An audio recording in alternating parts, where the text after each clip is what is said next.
Hello, welcome back once again in microcontrollers and application subject. So in our last lecture, we have completed the second chapter of this subject, that is programming. Now in today we are going to start our third chapter, third unit of this subject.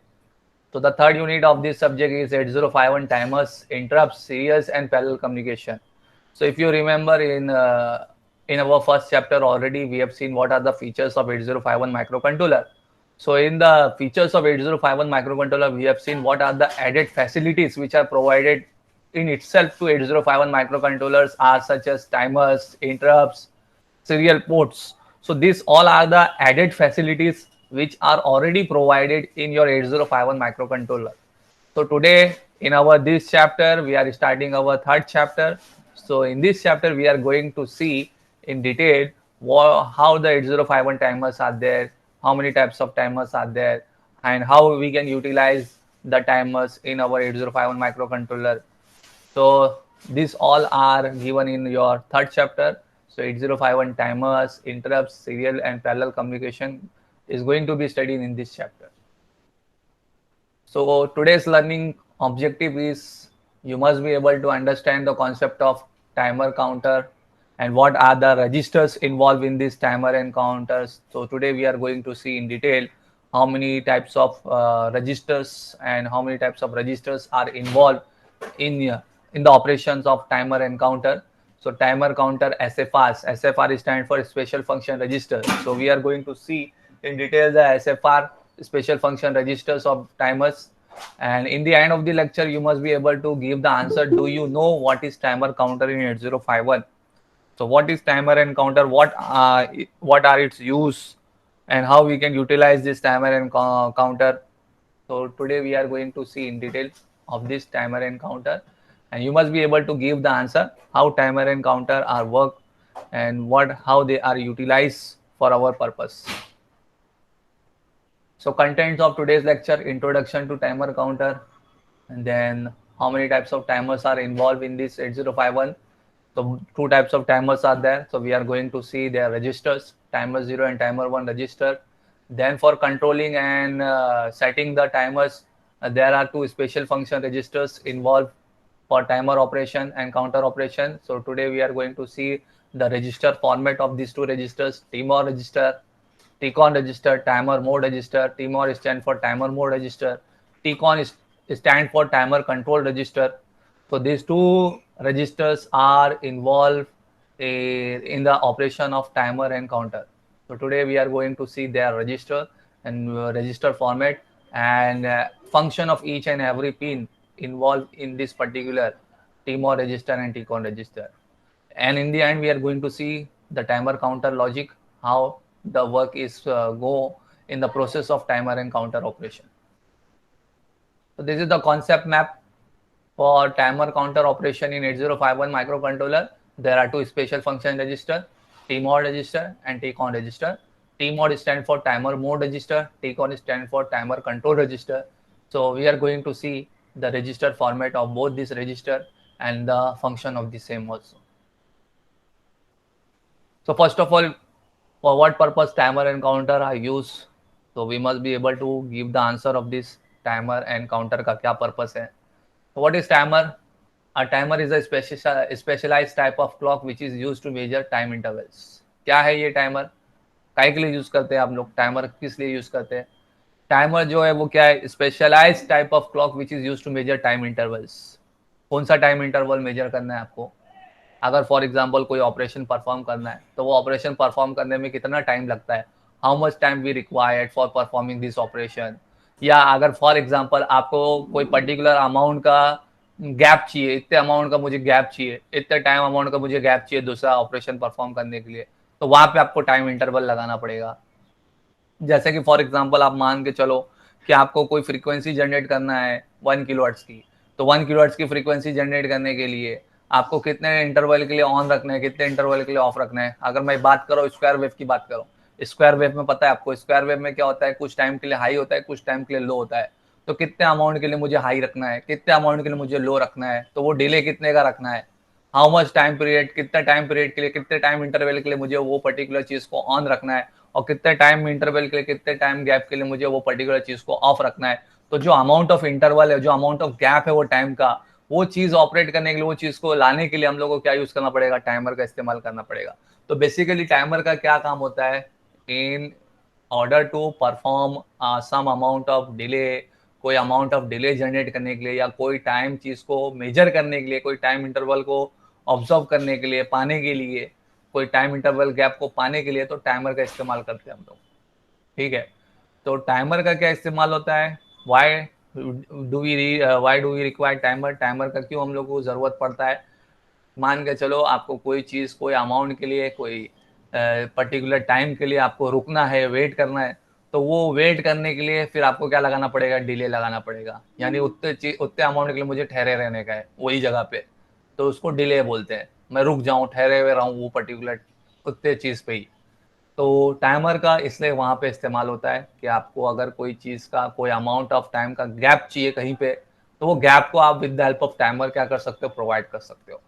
अब counter का क्या काम होता है, counter किस लिए use करते हैं, काउंटर का फॉर एग्जांपल कोई पर्टिकुलर इवेंट को काउंट करना है, कितने ऑब्जेक्ट्स पास हो गए, how many number of objects has been pass, या कोई चीज काउंटिंग पर्पस करना है आपको, तो वो फिर काउंटिंग पर्पस के लिए आपको काउंटर्स का इस्तेमाल करना पड़ेगा। जैसे हम लोग ने अपने प्रोग्रामिंग में देखे ना, एक रजिस्टर को हम लोग कैसे काउंटर के जैसे इस्तेमाल करते हैं, वो 10 का काउंट करेगा, 15 का काउंट करेगा, 5 का काउंट करेगा। अगर 5 बाइट ट्रांसफर करना है तो 5 का काउंटर इस्तेमाल करना पड़ेगा। 10 बाइट का ब्लॉक ट्रांसफर करना है तो 10 के लिए काउंटर इस्तेमाल करना पड़ेगा। तो काउंटर काउंटिंग पर्पस के लिए इस्तेमाल होता है। तो दोनों का इस्तेमाल होता है आपके 8051 माइक्रो कंट्रोलर में। दोनों भी चीज दी हुई है, टाइमर्स भी दिया हुआ है, काउंटर भी दिया हुआ है। तो पहले मैं आपको जनरल इंट्रोडक्शन दिया कि टाइमर का कहाँ पे कैसे इस्तेमाल करोगे, और काउंटर का क्या पर्पस के लिए आप इस्तेमाल करोगे। तो अब आते हैं, हम लोग आगे चलते हैं कि 8051 में कितने टाइमर्स है। ये हम लोग ने ऑलरेडी अपने फीचर्स में पढ़ चुके थे। जब हम लोग ने अपना पहला चैप्टर ही स्टार्ट किए थे, तो पहले चैप्टर में फीचर्स ऑफ 8051 में ये चीज कॉन्सेप्ट क्लियर किए थे कि 8051 माइक्रो कंट्रोलर में दो टाइमर्स होते हैं, और दोनों भी टाइमर जो होते हैं वो कितने बिट के होते हैं, 16 बिट के होते हैं। Both the timers are of how many bits, 16 bit. लेकिन अब आप 8051 माइक्रो कंट्रोलर में 16 बिट का रजिस्टर तो एक साथ तो यूज नहीं कर सकते हो। जिस तरीके से मैं डीपीटीआर की बात किया था, डीपीटीआर जो यूज होता है डेटा पॉइंटर रजिस्टर, वो data pointer register external memory को पॉइंट करने के लिए यूज होता है। तो एक्सटर्नल मेमोरी को पॉइंट करने के लिए 16 बिट का एड्रेस चाहिए रहता है। लेकिन 16 बिट का एड्रेस हम लोग एक साथ एक ही पूरा रजिस्टर में इस्तेमाल तो नहीं कर सकते। क्यों? क्योंकि ये माइक्रो कंट्रोलर 8051 कितने बिट का कंट्रोलर है, 8 बिट का कंट्रोलर है। 8 बिट का कंट्रोलर मतलब क्या होता है, वो एट अ टाइम कितने बिट को हैंडल करता है, 8 बिट को हैंडल करता है। इसके लिए हम लोग क्या करना पड़ता है, जो भी रजिस्टर है उसको 8 बिट के फॉर्मेट में डिवाइड करना पड़ता है। तो अगर 16 बिट का रजिस्टर है तो उस 16 बिट के रजिस्टर को भी दो पार्ट में डिवाइड करना पड़ता है। एक होता है लोअर बाइट, एक होता है अपर बाइट। तो उसी तरीके से जिस तरीके से आपको यहाँ पे नजर आ रहा है, टाइमर 0 एंड टाइमर 1 आर कितने बिट्स के रजिस्टर है, 16 बिट के रजिस्टर है। तो 16 बिट के रजिस्टर होने की वजह, उसको अब क्या करना पड़ता है, आपको दो पार्ट में डिवाइड करना पड़ता है 8 बिट में। तो जैसे कि यहाँ पे सेंटेंस आपको नजर आ रहा होगा, सेकंड पॉइंट यहाँ पे लिखा हुआ है, since the micro controller 8051 has an 8 bit architecture. तो 8051 माइक्रो कंट्रोलर का आर्किटेक्चर कितना है, 8 बिट का। क्या मतलब हुआ इसका 8 बिट का, इसका मतलब ये हुआ कि 8051 माइक्रो कंट्रोलर में जो डेटा हैंडलिंग करने की कैपेसिटी है, एक टाइम पे डेटा हैंडलिंग करने की कैपेसिटी जो है वो कितने बिट की होती है, 8 बिट की होती है। यानी at a time micro controller 8051 जो हैंडल करेगा डेटा, वो कितने बिट का हैंडल करेगा, 8 बिट, उससे ज्यादा ऊपर का नहीं कर सकता। क्यों? क्योंकि डेटा बिट्स कितनी की है, 8 बिट की है। 16 बिट का एड्रेस बस होता है और 8 बिट का डेटा बस होता है। तो वो डेटा बस के हिसाब से ही डेटा के ऊपर आप काम कर सकते हो। तो 8051 माइक्रो कंट्रोलर में जो डेटा बिट है उसकी साइज कितनी है, 8 बिट की है। डेटा बस की जो साइज है वो कितनी बिट की है, 8 बिट की है। इसीलिए एक टाइम पे अपन कितने बिट को हैंडल कर सकते हैं, 8 बिट को ही हैंडल कर सकते हैं, उससे ज्यादा को नहीं हैंडल कर सकते। तो अगर 16 बिट का रजिस्टर है तो उस 16 बिट के रजिस्टर को आपको डिवाइड करना पड़ेगा दो 8-8 बिट के रजिस्टर में। तो इसलिए यहां पे लिखा हुआ है each 16 bit timer is access, उसको एक्सेस करते हैं as two separate registers, THX and TLX। THX का मतलब क्या होता है, टाइमर हायर बाइट। TLX का मतलब ये होता है टाइमर लोअर बाइट। अब ये X का मतलब क्या होता है, this X can be stand for 0 और 1, क्योंकि दो टाइमर है ना। तो टाइमर 0, टाइमर 1। तो टाइमर 1 का हो सकता है हायर बाइट, टाइमर 0 का हो सकता है हायर बाइट। टाइमर 1 का हो सकता है लोअर बाइट, टाइमर 0 का हो सकता है लोअर बाइट। बात समझ में आई? तो ये जो आपको फॉर्मेट जो नजर आ रहा है, ये जो आपको फॉर्मेट नजर आ रहा है टाइमर 0 टाइमर 1 का, तो ये जो टाइमर 0 है वो टोटल कितने बिट का है? 16 बिट का। कहां से लेके कहां तक का? D0 से लेके D15। लेकिन एक टाइम पे आप पूरा 16 बिट का रजिस्टर नहीं यूज कर सकते हो। एट अ टाइम आपको डेटा डालने के लिए कितना बिट लगेगा? 8 बिट ही लगेगा, क्योंकि माइक्रो कंट्रोलर जो डेटा डाल सकता है या ले सकता है वो कितने बिट में हैंडल कर सकता है? सिर्फ 8 बिट में। तो इसीलिए ये जो टाइमर 0 16 बिट का है वो डिवाइड हुआ है दो 8-8 बिट के फॉर्मेट में। तो पहले का जो छोटा का जो 8 बिट नजर आएगा, जो लोअर 8 बिट नजर आएगा, that is D0 to D7। तो D0 टू D7 को डेजिग्नेट करते हैं हम लोग टाइमर लोअर 0 रजिस्टर या टाइमर 0 लोअर बाइट रजिस्टर। तो ये टाइमर 0 का लोअर बाइट है, इसके लिए उसको स्टैंड किससे किससे डिनोट करते हैं? TS0 से। और उसी तरीके से D8 से लेकर D15 जो ऊपर के बाइट ऑफ रजिस्टर है, जो ऊपर का बाइट रजिस्टर है, जो ऊपर के बिट्स है टाइमर 0 के, उसको डेजिग्नेट करते हैं, डिनोट करते हैं किससे? TH0 से। तो ये TH0 किसके लिए स्टैंड होता है? Timer timer 0 higher byte. So timer 0 higher byte, timer 0 lower byte. ठीक है। तो ये 16 बिट का रजिस्टर इस तरीके से डिवाइड करते हैं। यहाँ पे दिया हुआ है internal RAM address of TS0 and TS0 are 8AH and 8CH respectively. आपको पता होगा, हम लोग ने ये चीज क्लियर किए थे स्पेशल फंक्शन रजिस्टर में। स्पेशल फंक्शन रजिस्टर में क्या होता है, हम लोग ने देखे थे ना, हर एक रजिस्टर का एड्रेस होता है। तो इसी तरीके से ये जो टाइमर 0 इसका एड्रेस मेमोरी में, इंटरनल रैम मेमोरी में कितना एड्रेस दिया हुआ है? 8AH। और TH0 का जो एड्रेस दिया हुआ है कितना दिया हुआ है? 8CH। ठीक है। तो आप चाहे तो उसको नाम से भी ले सकते हो या तो उसका एड्रेस डाल के भी एक्सेस कर सकते हो। और टाइमर 1 का भी उसी तरीके से डिवाइड किया हुआ दिखाई देगा। जो टाइमर 1 16 बिट का है, वो टाइमर 1 16 बिट का भी डिवाइड हुआ है दो 8-8 बिट में। लोअर 8 बिट जो है उसको बोलते हैं TL1 और अपर 8 बिट जो है उसको बोलते हैं TH1। तो ये टाइमर 1 का लोअर बाइट है, ये टाइमर 1 का अपर बाइट है, हायर बाइट है। TH stand for higher byte and L stand for lower byte. ठीक है, समझ में आ गई बात? क्लियर है? तो इंटरनल रैम एड्रेस इसका क्या है? TL1 TH1 का 8B एंड 8D रिस्पेक्टिवली। अगर आपको TL1 का एड्रेस चाहिए मेमोरी में तो उसका एड्रेस है 8BH, और TH1 का एड्रेस चाहिए तो उसका एड्रेस है 8DH। तो हर रजिस्टर का एड्रेस होता है। जिस तरीके से हम लोग ने register bank R0 to R7 का एड्रेस देखे, उसी तरीके से ये सब भी जो क्या है स्पेशल फंक्शन रजिस्टर हो गए ना, तो स्पेशल फंक्शन रजिस्टर के भी सब एड्रेस आपको दिए हुए दिखाई देंगे आपको। तो उसका एड्रेस क्या है? ये आपका इसका एड्रेस है। नाउ कमिंग टू बहुत इंपॉर्टेंट, अब हम लोग यहाँ से स्टार्ट कर रहे हैं अपना इंपॉर्टेंट टाइमर की स्टडी, यहाँ से शुरू कर रहे हैं। तो टाइमर काउंटर ऑपरेशन करने के लिए दो स्पेशल फंक्शन रजिस्टर इन्वॉल्व होते हैं। एक होता है टी मॉड और एक होता है टी कॉन। और दोनों का रजिस्टर फॉर्मेट हमको जानना बहुत ज़रूरी है, क्योंकि उसी के अंदर सारा फंक्शन स्पेसिफाई किया होता है। तो सबसे पहला रजिस्टर जो हम लोग पढ़ने वाले, स्टडी करने वाले, वो कौन सा रजिस्टर स्टडी करने वाले? T mod register. तो टी मॉड जो है वो स्टैंड करता है किसके लिए? स्टैंड करता है टाइमर मोड रजिस्टर। इसका फुल फॉर्म क्या है? Timer mode register. यानी ये टाइमर का हम इस्तेमाल करके क्या बता सकते हैं कि हम अपने टाइमर को कौन से मोड में इस्तेमाल कर रहे हैं। There are different different modes of timer. अब यहाँ से आपको एक बात क्लियर होगी कि टाइमर को ऑपरेट करने के लिए भी अलग अलग मोड्स होते हैं। तो कौन सा मोड में हमको ऑपरेट करना है उसको सेट करने के लिए आपको कौन सा रजिस्टर का इस्तेमाल करना पड़ेगा? टीमोड रजिस्टर का इस्तेमाल करना पड़ेगा। टीमोड रजिस्टर का इस्तेमाल करके हम क्या करेंगे? कौन से मोड में टाइमर को ऑपरेट करना है वो सेटिंग करेंगे, वो सेटिंग करेंगे। यहाँ पे किसी ने हैंड रेस किया है? साहिल पठान, क्या डाउट है? कुछ डाउट है?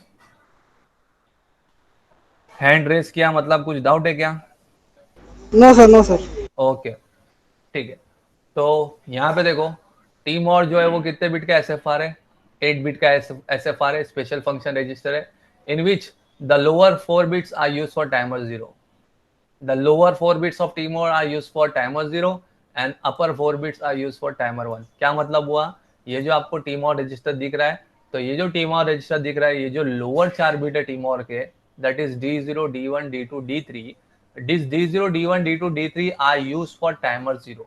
तो आपको देखो यहाँ पे सब जगह पे 0 लिखा हुआ नजर आ रहा होगा, timer 0 mode 0 pin, timer 0 mode 1 pin, ठीक है, टाइमर 0 मोड 0, टाइमर 0 मोड 1, फिर यहाँ पे आपको दिखेगा काउंटर स्लैश टाइमर 0 बार, और यहाँ पे दिखेगा गेट 0, ठीक है।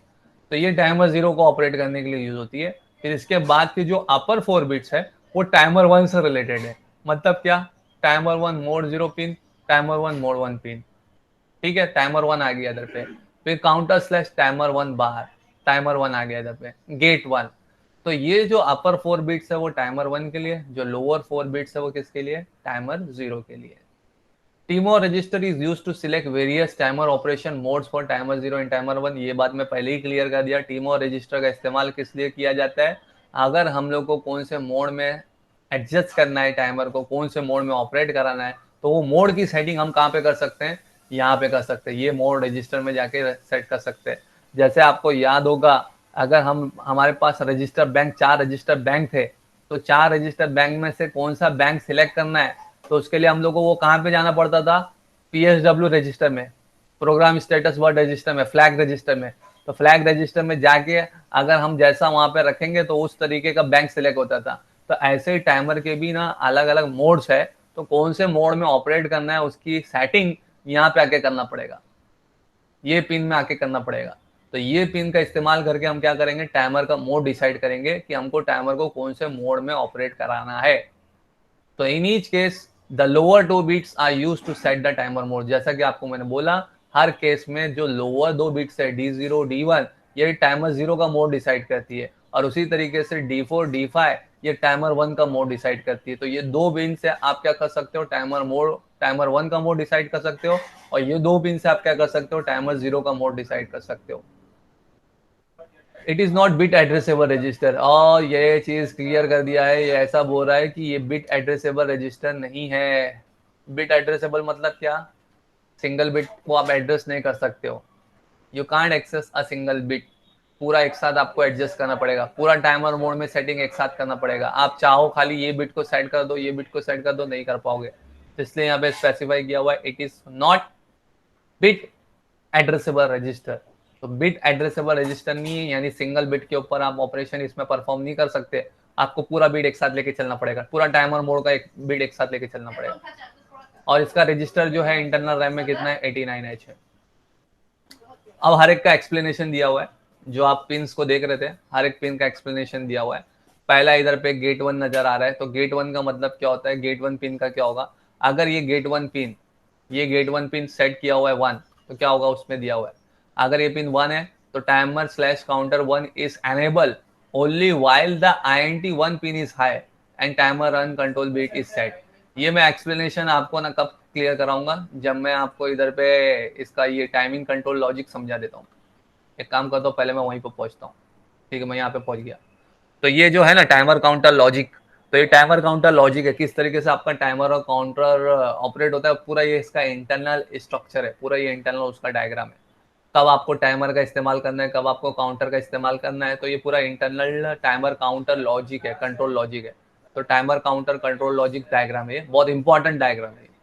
तो सबसे पहले आपको नजर आ रहा होगा, जो आप बाहर माइक्रो कंट्रोलर 8051 के पिन में जो 2 क्रिस्टल कनेक्ट करते हो, तो क्रिस्टल से आपका क्या मिलता है, ऑसिलेटर फ्रीक्वेंसी। फिर वो इंटरनल ऑपरेशन में क्या होता है, डिवाइड बाय 12। तो टाइमिंग के लिए, टाइमिंग ऑपरेशन करने के लिए आपका ये इस तरीके से प्रोसीजर जाता है, oscillator frequency it is divided by 12, तब जाके आपको टाइमर फ्रीक्वेंसी मिलता है, टाइमर ऑपरेशन मिलता है। और काउंटर के लिए तो डायरेक्टली आप जो पिन आप सेट करोगे, जैसा दे होगे टाइमर 1 टाइमर 0 इनपुट पिन, तो वो डायरेक्टली काउंटर का काम करेगा, उसके लिए ऐसा कोई प्रोसीजर नहीं है, ऑसिलेटर फ्रीक्वेंसी डिवाइड बाय 12। तो टाइमिंग ऑपरेशन करने के लिए क्या प्रोसीजर है, सबसे पहले ऑसिलेटर फ्रीक्वेंसी डिवाइड बाय 12 होता है, और काउंटर ऑपरेशन करने के लिए जो आप डायरेक्टली सेट कर दो, यहाँ पे काउंटर स्लैश टाइमर की पिन को अगर 1 कर दिए तो काउंटर का काम करेगा, 0 कर दिए तो टाइमर का इस्तेमाल करेगा। ये जो आपको इधर पे दिख रहा है डायग्राम में, ये स्लैश का मतलब क्या होता है, C/T का मतलब क्या होता है, यानी ये पिन आपका काउंटर का भी काम कर सकती है, टाइमर का भी काम कर सकती है, लेकिन कब टाइमर का काम करेगी, कब काउंटर का काम करेगी, ये क्लियर होता है आपको। अगर ये पिन 1 है, ये पिन अगर 1 है तो किसका काम करेगी, काउंटर का काम करेगी, क्योंकि सी के ऊपर कोई बार दिया हुआ है क्या, नहीं। तो अगर ये पिन 1 है तो किसका काम करेगी, काउंटर का काम करेगी। लेकिन अगर ये पिन 0 है तो ऊपर बार दिख रहा है आपको, बार का मतलब क्या होता है, 0 देंगे तो वो काम करेगी, 1 देंगे तो वो काम नहीं करेगी। यानी ये टाइमर का काम कब करेगी, जब ये पिन क्या रहेगा, 0 रहेगा। तो whenever this pin C/T bar, अगर C/T बार 1 है तो it will act as a work as a counter, और अगर ये पिन 0 है तो it will work as a timer, क्योंकि ये बार उसके ऊपर दिया हुआ है तो एक्टिव लो पे एनेबल होगा। तो एक्टिव लो पे एनेबल होगा मतलब क्या, 0 पे ये क्या होगा, एक्टिव होगा। तो टाइमर ऑपरेशन जो है, टाइमिंग ऑपरेशन जो है वो कब एनेबल होगा, 0 पे एनेबल होगा। 1 पे किसके जैसा काम करेगा, काउंटर पे काम करेगा। तो ये पिन से आप डिसाइड करते हो कि आप अपने टाइमर को कैसा ऑपरेट करना चाहते हो, एज अ काउंटर ऑपरेट करना चाहते हो या टाइमर ऑपरेट करना चाहते हो। तो अगर आपको इसको एज अ टाइमर इस्तेमाल करना है तो ये पिन पे 0 देना पड़ेगा। लेकिन अगर आप उसको एज अ काउंटर यूज करना चाहते हो अपने टाइमर को, तो इधर पे ये पिन पे क्या देना पड़ेगा, 1 देना पड़ेगा। तो ये जो टाइमर काउंटर लॉजिक है, तो ये बाहर की वही पिन है जो आपकी टी मोड की पिन है। तो अगर टी मोड की पिन पे आप 0 देते हो, इसलिए वही दिया हुआ है C/T बार, अगर C/T बार अगर 0 देते हो तो it will work as a timer, तो यहाँ से ऊपर से ऑपरेशन परफॉर्म होगा।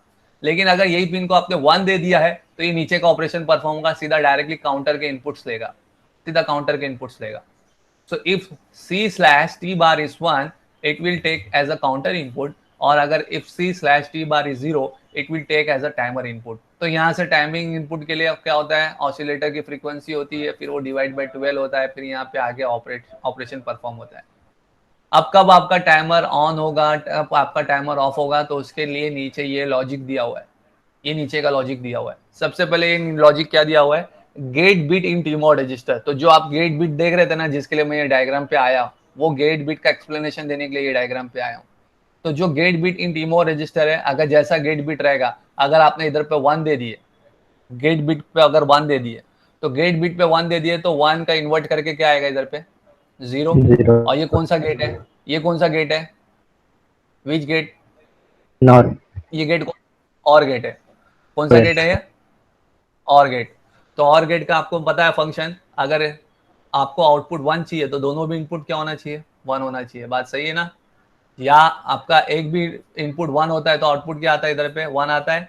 आउटपुट 0 कब होगा, जब दोनों भी इनपुट क्या होंगे, इधर पे 0 होंगे। और गेट का आपको फंक्शन पता है, मेरे ख्याल से आपको पता ही है और गेट का फंक्शन। तो और गेट का आउटपुट 1 कब होता है, और गेट का आउटपुट 1 जब होता है जब एक भी इनपुट उसका 1 हो जाएगा तो आउटपुट 1 आ जाएगा।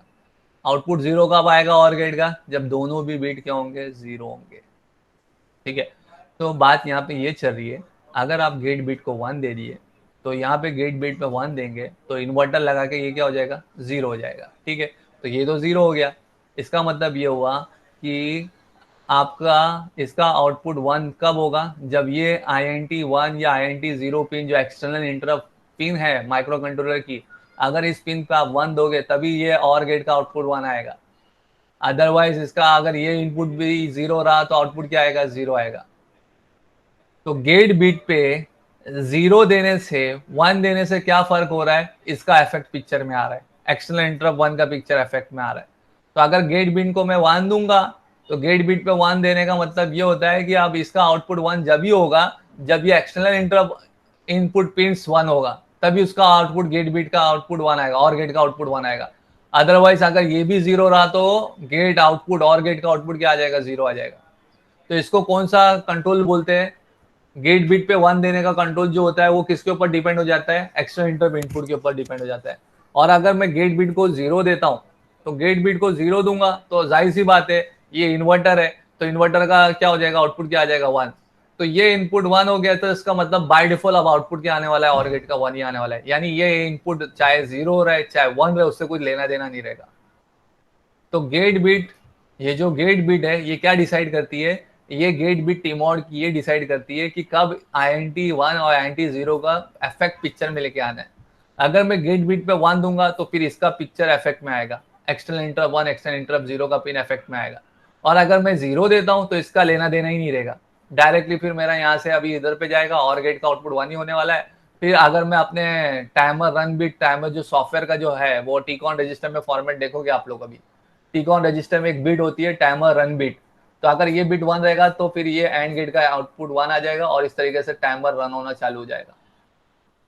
तो ये जो लॉजिक है गेट बिट का, ये गेट बिट का लॉजिक क्या डिसाइड करता है, ये गेट बिट का लॉजिक ये डिसाइड करता है कि कब मुझे एक्सटर्नल इंटरप्ट 1 एक्सटर्नल इंटरप्ट 0 का फंक्शन लेके आना है। अगर मैं इधर पे 1 देता हूं तो इसका इफेक्ट बहुत जरूरी होता है, अगर ये 1 होगा तभी मेरा और गेट का आउटपुट 1 आएगा। लेकिन अगर ये गेट इनपुट को 0 दे के रखा हूं तो 0 देने से मेरे को हिस्सा लेना देना ही नहीं है, मेरा आउटपुट बाय डिफॉल्ट और गेट का 1 आने ही वाला है। तो ये चीज आपको इसलिए यहाँ पे लिखा हुआ नजर आ रहा है, कहाँ पे नजर आ रहा है, इधर पे। तो अगर गेट बीट जो है अगर 1 रहेगा तो टाइमर अनेबल कब जी होगा, जब कौन है,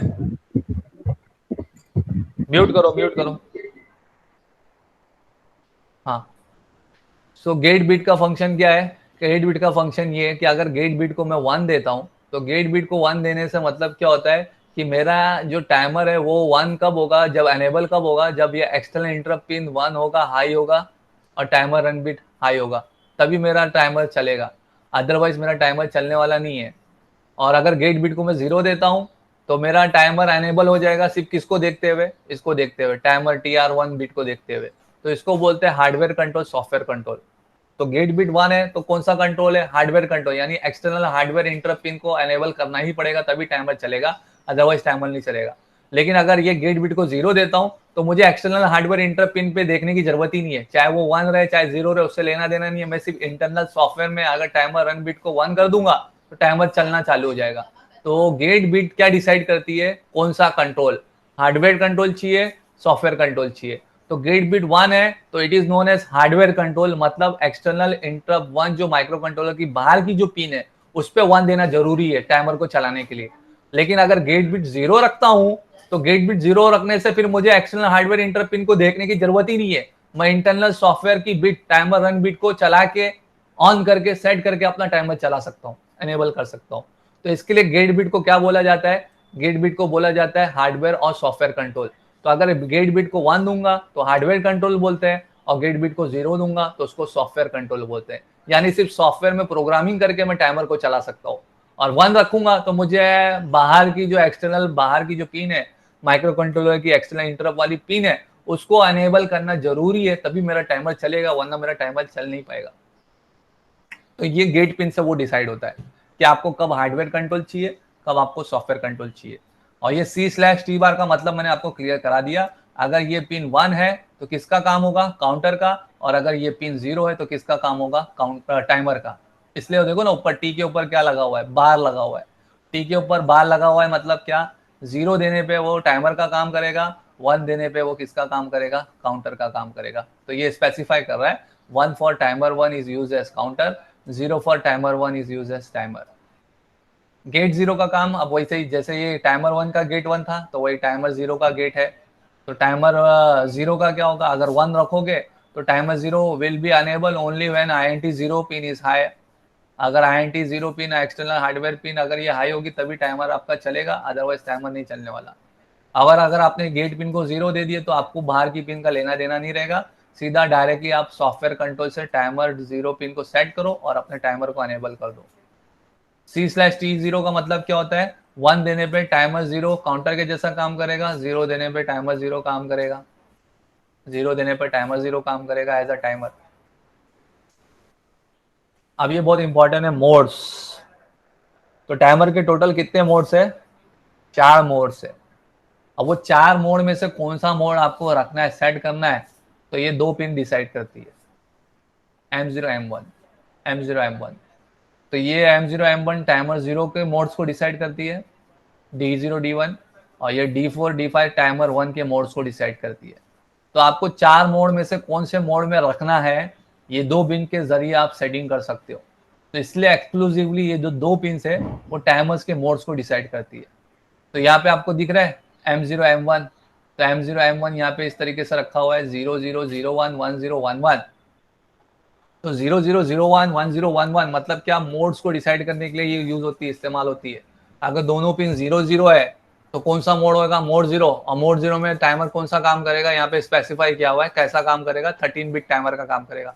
यानी यहाँ पे पूरी 16 बिट नहीं यूज होगी, यहाँ पे सिर्फ टाइमर्स की 13 बिट यूज होगी, तो इसके लिए उसको बोलते हैं 13 बिट टाइमर मोड। और अगर आपने 01 रखा है, 01 रखा है यानी M0 को 0 दिया है, M1 को 1 दिया हुआ है, तो M0 को 0, M1 को 1 दिया हुआ है, तो टाइमर 1 इस्तेमाल होगा, सॉरी टाइमर कौन से मोड में इस्तेमाल होगा, मोड 1 में। और मोड 1 में टाइमर कैसा काम करेगा, 16 बिट पूरा टाइमर यूज होगा, यानी पूरी 16 बिट यूज होगी, इस्तेमाल होगी। तो it will work as a 16 bit timer. और 10 में मोड 2 में कौन सा काम करेगा, 8 बिट टाइमर मोड, सिर्फ 8 बिट काम करेगा। 8 बिट ऑटो रिलोड है, यहाँ पे दिया हुआ नहीं है, मैं इसके आगे भी आपको कंप्लीट करा देता हूँ। It is 8 bit auto reload. Auto reload का मतलब क्या होता है, ये ऑटोमेटिकली अपने आप को वापस से दोबारा लोड कर लेगा जब ये पूरा काउंट कर लेगा। तो इसको बोलते हैं 8 बिट ऑटो रिलोड।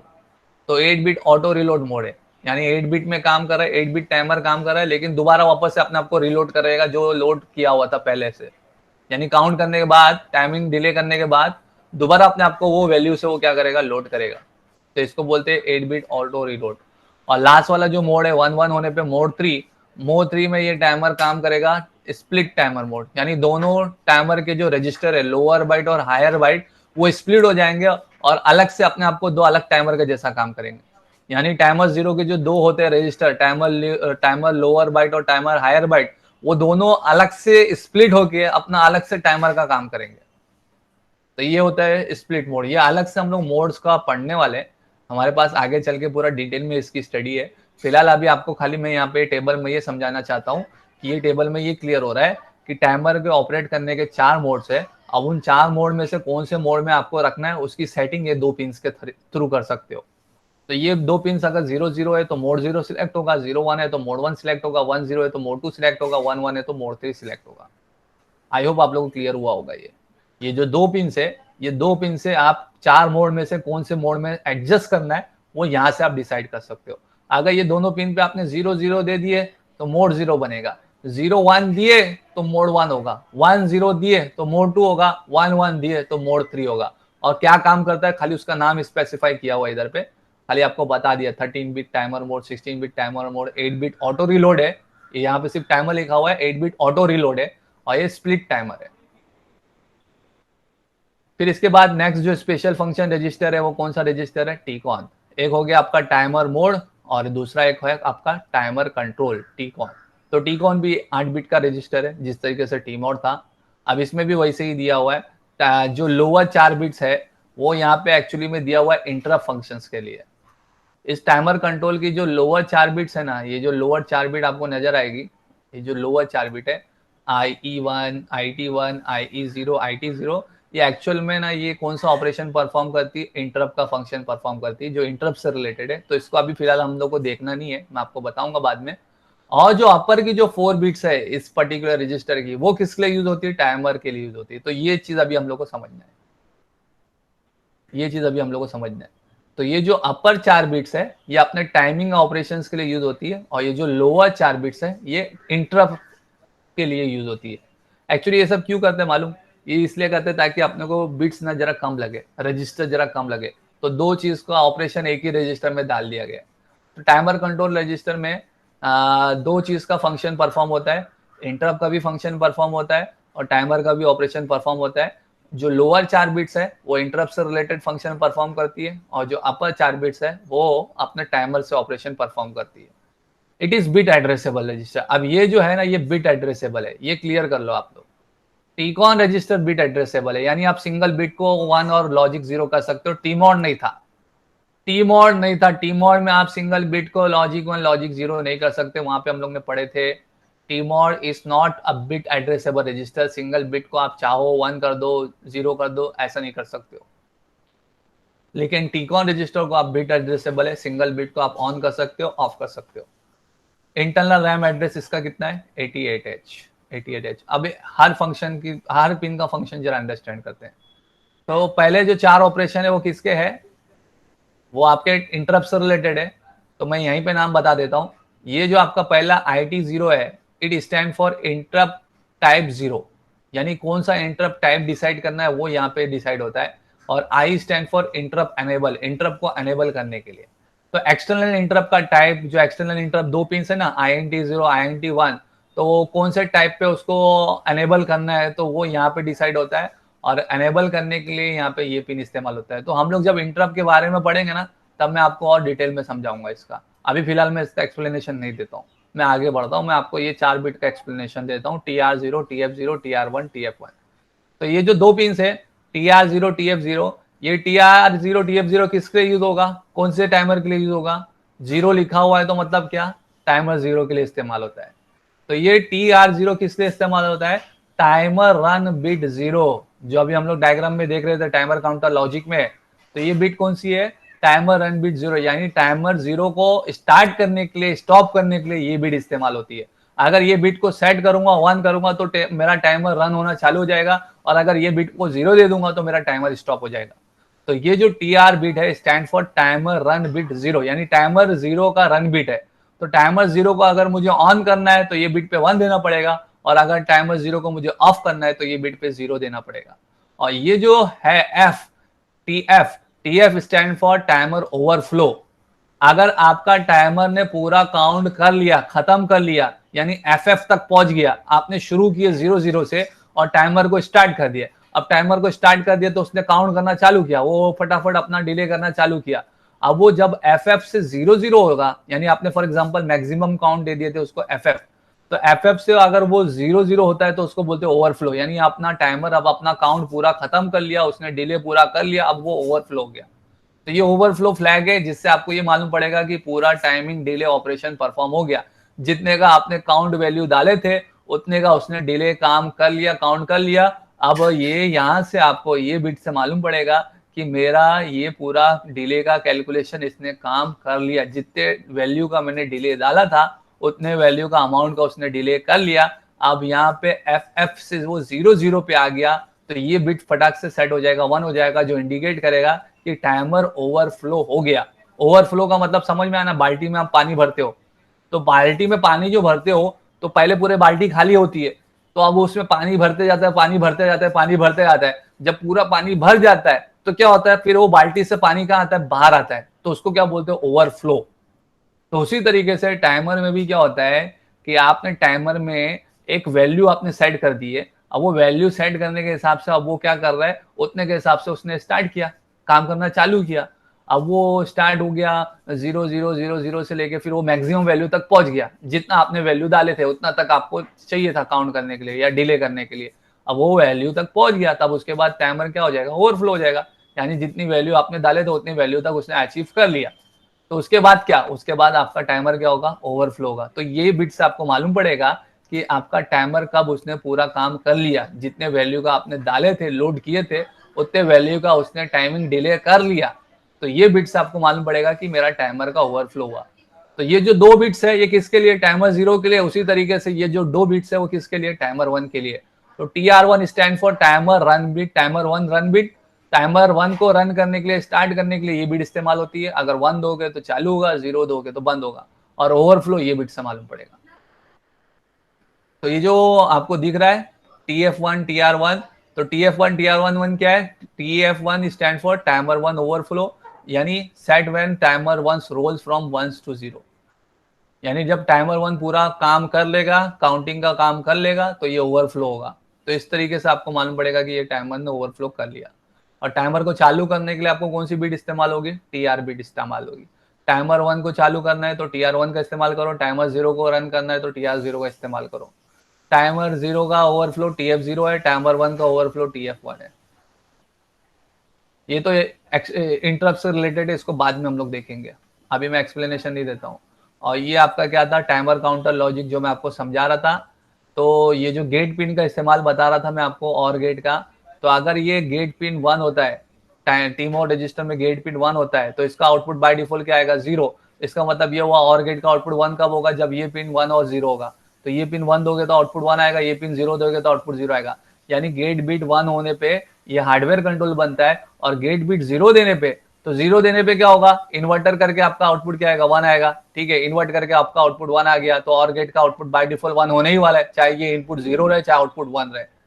तो इसका मतलब ये हुआ कि अगर आपने गेट पिन को 0 दिए तो गेट पिन को 0 देके और गेट का आउटपुट 1 आएगा, तो ये 1 इधर पे आया। और TR बिट का पिन अगर आपने 1 रखे हो तो ये 1 एंड गेट है, तो एंड गेट का दोनों इनपुट 1 होने से आउटपुट क्या आता है, 1 आता है, तो ये 1 देके टाइमर चालू हो जाएगा। लेकिन आपने अगर इधर पे 0 दे दिए, TR बिट पे 0 दे दिए, तो 0 दोगे तो टाइमर क्या हो जाएगा, बंद हो जाएगा। तो ये जो TR बीट है ना, टाइमर रन बीट, जो मैं बता रहा था अभी आपको टीकॉन रजिस्टर का, ये वो है। तो 0 देने पे टाइमर बंद होता है, 1 देने पे टाइमर ऑन होता है। लेकिन ये बिट कब काम करेगी, अगर फॉर एग्जांपल मान के चलो ये आप 1 भी दे रहे हो 0 भी दे रहे हो, अगर इसमें से और गेट का आउटपुट 0 हो गया तो फिर टाइमर रन होने वाला है क्या, नहीं होने वाला है। तो गेट पिन 1 देने पे हार्डवेयर कंट्रोल बनता है, गेट पिन 0 देने पे सॉफ्टवेयर कंट्रोल बनता है। यानी ये 0 रख दोगे तो फिर अपने को एक्सटर्नल हार्डवेयर इनपुट पिन का लेना देना ही नहीं है, सिंपली आप अपने टीकॉन रजिस्टर की बिट को 1 कर दो, टाइमर चालू हो जाएगा, 0 दे दो टाइमर बंद हो जाएगा। लेकिन अगर आपने इसको 1 दे दिया तो 1 देने से क्या हो गया, ये आउटपुट 0 हो गया। तो अब ये आउटपुट और गेट का 1 जब ही होगा जब आप एक्सटर्नल इंटरप्ट इनपुट की पिन 1 दोगे। तो एक्सटर्नल इंटरप्ट इनपुट की पिन 1 दोगे तब जाके और गेट का आउटपुट 1 आएगा, और तब जाके ये पिक्चर रोर में आएगा कि जब आप TR बिट को सेट करो तो ये एंड गेट का आउटपुट 1 आएगा तो टाइमर चालू होगा, 0 देगा तो टाइमर बंद होगा। इसीलिए गेट पिन को बोलते हैं हार्डवेयर कंट्रोल सॉफ्टवेयर कंट्रोल।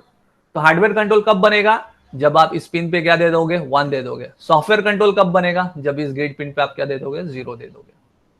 तो आई होप आप लोग को ये टाइमर कंट्रोल लॉजिक अंडरस्टैंड हुआ होगा। और मैंने आज 2 रजिस्टर एक्सप्लेन किया है आपको। एक है टीकॉन रजिस्टर जिसमें टाइमर का कंट्रोल ऑपरेशन होता है, टाइमर को चालू करना बंद करने का ऑपरेशन परफॉर्म होता है। और एक है आपका टीमोर रजिस्टर जो टाइमर के मोड्स को डिसाइड करता है कि कौन से टाइमर को कौन से मोड में इस्तेमाल करना है। तो ये था आपका टीमोर टीकॉन रजिस्टर फॉर्मेट। आइए इससे रिलेटेड क्वेश्चंस देख लेते हैं, क्योंकि इसके बाद नेक्स्ट जो है वो मेरे ख्याल से वही है। Now we have to attempt MCQ set. तो MCQ सेट क्वेश्चन को अटेंड करते हैं। क्या क्वेश्चन दिया हुआ जरा देखो। There are 2 bits register in 8051. There are 2 dash bits timer register in 8051. कितने हैं? There are 2 8 bit, बराबर है ना, 2 8 bits timer register है, बराबर है। There are 2 8 bits timer register in 8051. Correct answer है क्या, 10 बी फास्ट। 8 बिट्स करेक्ट है या 16 बिट करेक्ट है या 32 बिट करेक्ट है या 4 बिट करेक्ट है? 16 bit sir. 16 bit. So correct answer is 16 bit, 8 bit नहीं है, 16 बिट है। Yes good. तो दोनों टाइमर जो है वो 16 बिट के, वो जो 16 बिट के टाइमर वो डिवाइड होते हैं 8-8 बिट में, टाइमर लोअर टाइमर हायर में। लेकिन ये कंफ्यूजन मत करना कि वो टाइमर 8 बिट्स के होते हैं, 16 बिट के होते हैं। फिर next question, dash timer SFR is used to select timer modes. तो टाइमर का मोड सिलेक्ट करने के लिए कौन सा SFR रजिस्टर यूज होता है? टीमोर, टीकॉन, TI, टीमोर। यस टीमोर। टीमोर रजिस्टर का यूज करके आप टाइमर का मोड डिसाइड करते हो। वेरी गुड, आप लोग जवाब दे रहे हैं, मुझे दिख रहा है। अय्याज दे रहा है, श्रद्धा दे रही है और शाहिद यहाँ से दे रहा है। ठीक है, वेरी गुड। फिर नेक्स्ट क्वेश्चन यहाँ पे दिया हुआ है, the timer clock input will B dash if crystal frequency is 12 megahertz. तो टाइमर क्लॉक इनपुट क्या होगा अगर क्रिस्टल फ्रीक्वेंसी 12 मेगाहर्ट्ज है? आपने वो टाइमर काउंटर लॉजिक देखोगे तो इसका जवाब दे पाओगे। Timer clock input will be कितना if crystal frequency is 12 megahertz. अगर क्रिस्टल फ्रीक्वेंसी 12 मेगाहर्ट्ज है तो टाइमर क्लॉक कितने का रहेगा, टाइमर फ्रीक्वेंसी कितने का रहेगा, टाइमर क्लॉक फ्रीक्वेंसी कितने का रहेगा, जल्दी से बताओ। अगर आप लोग ने वो डायग्राम देखे थे, नहीं अय्याज गलत बता रहे हो, 6 मेगाहर्ट्ज नहीं होगा। Shraddha is giving correct answer 1 megahertz. कैसे जरा बता दो श्रद्धा, 1 मेगाहर्ट्ज। श्रद्धा का आंसर 1 मेगाहर्ट्ज करेक्ट है, लेकिन कैसे? डिवाइड होगा फ्रीक्वेंसी। हाँ वेरी गुड, डिवाइड होगा 12 से। ये जो टाइमर काउंटर लॉजिक देख लो ना, यही तो बताया था टाइमर में, ऑसिलेटर फ्रीक्वेंसी डिवाइड बाय क्या होता है, 12, तब जाके टाइमर फ्रीक्वेंसी आता है। तो यहाँ पे वही है, टाइमर क्लॉक इनपुट कितना होगा अगर क्रिस्टल फ्रीक्वेंसी 12 मेगाहर्ट्ज का है। तो क्रिस्टल फ्रीक्वेंसी 12 मेगाहर्ट्ज का है तो 12 मेगाहर्ट्ज डिवाइड बाय 12 करोगे तो टाइमर फ्रीक्वेंसी कितने का आ जाएगा, 1 मेगाहर्ट्ज का आ जाएगा। तो 1 मेगाहर्ट्ज का आएगा। ठीक है, क्लियर है? ओके, तो करेक्ट आंसर देख लेते हैं, लेट अस चेक। तो पहले का आंसर सी 16 बिट होते हैं, बराबर है। दूसरे का आंसर ए टीमोर रजिस्टर यूज करना पड़ता है टाइमर के मोड्स के लिए। और थर्ड का आंसर ऑप्शन ए 1 मेगाहर्ट्ज जैसा कि बताया डिवाइड बाय 12 होता है। इसी के बाद नीचे भी नेक्स्ट क्वेश्चन भी दिया हुआ है, dash stand for timer 1 start और स्टॉप बिट। तो टाइमर 1 का स्टार्ट और स्टॉप बिट कौन सा है इन चारों में से? टाइमर 1 का स्टार्ट और स्टॉप बिट कौन सा है? TR0, TR1, TF0, TF1, इन चार में से कौन सा है? जल्दी fast. TR1. TR1, very good very good. So TR1 stand for timer run bit. मैंने बताया ना टाइमर रन बिट, तो timer run bit Shivan Khan ने भी TR1 बोला, वेरी गुड। सो TR1 जो स्टैंड फॉर किससे होता है? टाइमर 1 रन बिट, यानी टाइमर 1 रन बिट मतलब स्टार्ट और स्टॉप करने के लिए। तो अगर आपको स्टार्ट करना है तो ये बिट को 1 देना पड़ेगा, और स्टॉप करना है तो ये बिट को 0 देना पड़ेगा। तो टाइमर 1 का TR1 है, टाइमर 0 का TR0 है। टाइमर 0 का पूछता तो TR0 होता था। Second question, maximum count value in timer is dash. Maximum count value timer में कितना होगा? जल्दी से बताओ, टाइमर में मैक्सिमम काउंट वैल्यू कितना होगा? Sir, D. Very good, D. D क्यों? डी लेकिन क्यों? बिकॉज टाइमर कितने बिट का है? 16. 16 बिट का। Very good. तो टाइमर 16 बिट का है, इसके लिए मैक्सिमम काउंट टाइमर में कितना आ सकता है? F F F F H. Last question, if TMOD is loaded with dash timer 0 and mode 1 is selected. Timer 0 mode 1 select करने के लिए आपको टीमोड में क्या देना पड़ेगा, क्या लोड करना पड़ेगा? बहुत अच्छा क्वेश्चन है ये, बहुत अच्छा क्वेश्चन है। अगर आपको टाइमर 0 को मोड 1 में सिलेक्ट करना है तो टाइमर 0 को मोड 1 में सिलेक्ट करने के लिए टीमोड रजिस्टर को किससे लोड करना पड़ेगा? व्हाट काउंट वैल्यू से लोड करना पड़ेगा? मैं आपको टीमोड रजिस्टर पे ले आता हूं। ये टीमोड रजिस्टर का फॉर्मेट है। तो ये बोल रहा है कि टाइमर 0 को मोड 1 में इस्तेमाल करना है, तो कौन सी काउंट वैल्यू से डालना पड़ेगा? Timer 0 mode 0। तो लोअर 4 बिट किसके लिए काम होता है? टाइमर 0 के लिए काम होता है। और इसमें से आपको मोड डिसाइड करने के लिए 2 पिन यूज होती है। तो ये 2 पिन में अगर आपको मोड 1 सेट करना है तो मोड 1 सेट करने के लिए क्या करना पड़ेगा? ये बिट को 0 देना पड़ेगा, ये बिट को क्या देना पड़ेगा? 1 देना पड़ेगा। ये बिट को 0 देना पड़ेगा, ये बिट को क्या देना पड़ेगा? 1 देना पड़ेगा। तो अभी फॉर्मेट क्या बना, जरा मुझे कोई बता सकता है? ये भी 0 है, ये भी 0 है, ये भी 0 है, ये भी 0 है। तो अपर 4 बिट्स क्या है? इधर पे 0 है, चारों 0 है। तो चारों 0 का क्या होता है? चारों 0 का क्या होता है? 0 होता है, बराबर ना? ये तो पता ही है। टाइमर 1 इस्तेमाल नहीं हो रहा है तो सब 0 ही रहेगा बाय डिफॉल्ट। तो ये 0 0 0 0 मतलब ये हो गया आपका 0। लेकिन यहाँ पे क्या है? 0 0 0 1। तो ये कितना हो गया? 0 0 0 1 0 0 0 1। तो मतलब क्या हुआ? बाइनरी का 1 होता है। यानी आपको टीमोड से, टीमोड रजिस्टर में क्या लोड करना पड़ेगा? 0 1 H लोड करना पड़ेगा। क्या लोड करना पड़ेगा? 0 1 H लोड करना पड़ेगा। तो करेक्ट आंसर क्या आपका? Option B, 0 1 H। तो ये देखो, यहाँ से शॉर्टकट भी मालूम पड़ता है, हमेशा याद रखो। इस 0 मतलब टाइमर 0 मोड 1, ऐसा शॉर्टकट है।